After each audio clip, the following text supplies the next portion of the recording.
Welcome to the day 3 and part 3 of Python series. So, ఈ day 3 and part 3 రీల్లో identifiers or variables create చేయడానికి certain rules అనేవి ఉంటాయి. ఆ rules గురించి నేర్చుకోబోతున్నాం. సో ఫస్ట్ రూల్ వచ్చేసి combination of alphabets, digits and special symbol. So ఈ స్పెషల్ సింబల్ అనేది ఓన్లీ అండర్ స్కోర్ తప్ప ఏది వర్క్ అవ్వదు. And the second rule is first letter of the variable name must starts with alphabet or underscore only. Alphabet కానీ underscore తో కానీ మాత్రమే start అవ్వాలి. డిజిట్ తో కానీ ఏ స్పెషల్ సింబల్ అండర్ స్కోర్ తప్ప ఇంకే స్పెషల్ సింబల్ అయినా వాడితే సింటాక్స్ ఎర్రర్స్ అనేవి వస్తాయి. టైప్స్ ఆఫ్ ఎర్రర్స్ గురించి లాస్ట్ రీల్ అండ్ నోట్స్ లో కూడా ఇన్ డీటెయిల్ గా డిస్క్రిప్షన్ అనేది ఉంది. Go and check out there.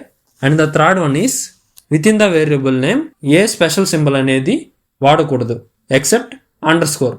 Last rule లాగే సేమ్, కాకపోతే స్పెషల్ సింబల్స్ గురించి ఈ రూల్లో ఏంటంటే కొంచెం ఎక్కువగా ఉంటుంది అనమాట. And the fourth one is keywords అనేవి వేరియబుల్ నేమ్స్ గా వాడకూడదు. That is no keywords to be used as variable names. Keywords అంటే ఏంటి, వాటి గురించి ఇన్ డెప్త్ గా ఫర్దర్ సెషన్స్ లో నేర్చుకోబోతున్నాం. And the fifth one is all variables are case sensitive. Small letters or capital letters ఏదైనా యూజ్ చేసుకోవచ్చు. Python అనేది డేటా రిప్రజెంటేషన్ లో ఎందుకు ట్రెండింగ్ గా ఉంది, ఎందుకంటే పైథాన్ అనేది హ్యూజ్ అమౌంట్ ఆఫ్ డేటాని ప్రాసెస్ చేయగలదు, స్టోర్ చేసుకోగలదు compare to the other languages అనమాట.